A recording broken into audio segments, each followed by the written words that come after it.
Halo semuanya, pada saat ini kita akan mempelajari materi mengenai perkembangan gerakan non-blok atau GNB, mulai dari sejarah, tujuan, struktur, kerjasama, serta peran Indonesia dalam gerakan non-blok atau GNB. Selanjutnya, pengertian gerakan non-blok. Gerakan non-blok atau Non-Aligned Movement adalah organisasi negara-negara yang memilih untuk tidak memihak secara formal kepada blok politik dan militer manapun, terutama pada masa Perang Dingin ketika dunia terbagi menjadi dua blok besar, yaitu Blok Barat yang dipimpin Amerika Serikat, dan Blok Timur yang dipimpin Uni Soviet. Sejarah berdirinya gerakan non-blok. Gerakan non-blok atau GNB didirikan pada tahun 1961 di Beograd, Yugoslavia yang sekarang dikenal sebagai Serbia, melalui konferensi tingkat tinggi pertama dan diprakarsai oleh 5 tokoh. Gerakan ini muncul sebagai respons terhadap bipolaritas dunia selama Perang Dingin, di mana negara-negara ingin menghindari keterlibatan dalam blok Barat yang dipimpin oleh Amerika Serikat dan blok Timur yang dipimpin Uni Soviet. Banyak negara yang baru merdeka tidak ingin terseret ke dalam konflik dan rivalitas kedua blok tersebut. Karena itu, mereka membentuk gerakan yang tidak memihak, tetapi tetap bekerja sama untuk perdamaian dunia. Dasar pemikirannya berasal dari Konferensi Asia Afrika 1955 di Bandung, Indonesia.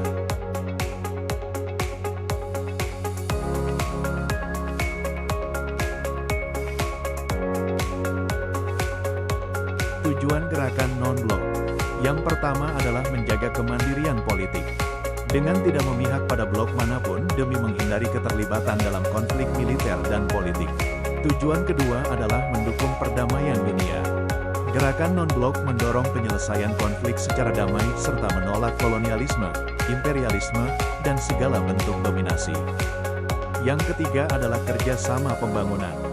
Dengan mendorong kerjasama ekonomi, sosial, dan budaya antar anggota untuk mengatasi kemiskinan dan meningkatkan pembangunan. Tujuan yang terakhir adalah dengan memperjuangkan keadilan. Dengan mendukung tatanan dunia yang adil, demokratis, dan menghormati kedaulatan negara. Struktur gerakan non-blok. GNB tidak memiliki struktur organisasi yang kaku seperti PBB, tetapi beroperasi melalui mekanisme berikut. Uang pertama adalah konferensi tingkat tinggi, KTT, pertemuan puncak para kepala negara atau pemerintah setiap 3 tahun untuk menetapkan kebijakan. Yang kedua adalah Dewan Koordinasi, bertugas mengkoordinasikan kegiatan antar negara anggota.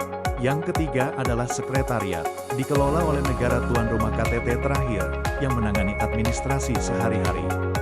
Yang terakhir adalah Komite Eksekutif, terdiri dari perwakilan negara-negara anggota, bertugas merumuskan agenda dan resolusi.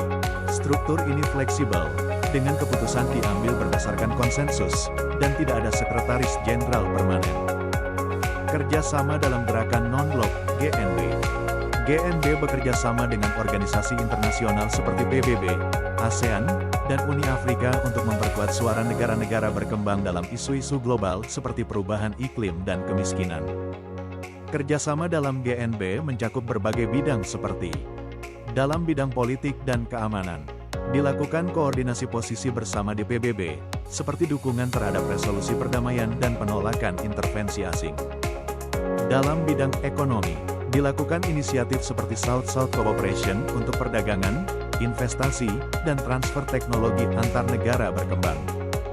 Dalam bidang sosial dan budaya, diadakan program pertukaran budaya, pendidikan, dan kesehatan, serta dukungan terhadap hak-hak perempuan dan anak. Peran Indonesia dalam GNB. Indonesia merupakan salah satu pendiri GNB dan memainkan peran kunci sejak awal. Presiden Soekarno adalah tokoh utama dalam Konferensi Bandung 1955 yang menjadi landasan gerakan ini. Indonesia telah menjadi tuan rumah beberapa KTT GNB, seperti di Jakarta pada 1992, yang menghasilkan Deklarasi Jakarta tentang Perdamaian dan Pembangunan. Sebagai anggota aktif, Indonesia mendorong agenda seperti dekolonisasi, anti-nuklir, dan solidaritas Asia Afrika. Saat ini, Indonesia terus berkontribusi melalui diplomasi multilateral, termasuk dalam forum G20 dan ASEAN, untuk memperkuat posisi GNB di dunia. Jadi, apakah semua teman-teman sudah mengerti mengenai materi ini? Jika belum, teman-teman bisa mengajukan pertanyaan di kolom komentar.